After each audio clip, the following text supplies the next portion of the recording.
بسم اللہ الرحمن الرحیم۔ السلام علیکم ورحمۃ اللہ وبرکاتہ۔ امید ہے کہ آپ تمام احباب خیر خیریت سے ہوں، اللہ پاک آپ کو خوش رکھے۔ تو آج ہم آپ کو بتائیں گے سورہ رحمان کی فضیلت۔ ویسے تو ہر قرآن پاک کی ہر سورت کی کوئی نہ کوئی فضیلت ہے، ہر سورت کا کوئی نہ کوئی فائدہ ہے، ہمیں قرآن پاک پڑھتے رہنا چاہیے۔ تو آج ہم آپ کو بتائیں گے سورہ رحمان کی فضیلت۔ سورہ رحمان کو قرآن پاک کے دلہن بھی کہا جاتا ہے۔ تو سورہ رحمان کی کچھ فضیلتیں ہم آپ کو بتائیں گے۔ اس سے پہلے اگر آپ ہمارے چینل پر نہیں ہوئے تو چینل کو سبسکرائب کر لیں، اور ویڈیو پسند آئے تو لازمی لائک کیجیے گا۔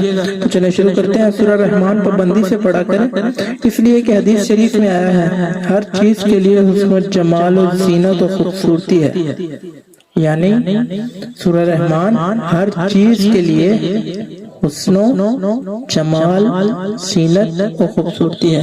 اور سورہ رحمان کے بارے میں یہ بھی آیا ہے کہ جو شخص اس سورت کو لگاتار پڑھتا رہتا ہے اللہ تعالیٰ اس کو غنی کر دیتا ہے۔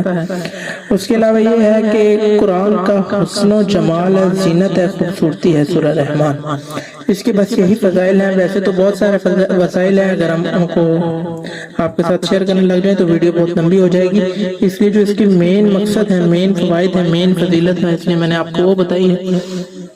تو اگر کوئی شخص یہ بھی چاہتا ہو کہ وہ غنی ہو جائے، اللہ پاک اس کو غنی کر دے، تو وہ سورہ رحمان کی تلاوت کیا کرے روز۔ اس کے علاوہ اس کو قرآن پاک کی دلہن کہا جاتا ہے، اور اس کی بہت زیادہ حسن و جمال ہے، فضیلت ہے اس کی، اور جو شخص اس کو پڑھتا ہے اللہ تعالیٰ اس کے چہرے کو پر نور بھی کر دیتا ہے۔ باقی اپنا اور اپنے پیاروں کا بہت سارا خیال رکھیے گا، دعاؤں میں یاد رکھیے گا۔ اللہ حافظ۔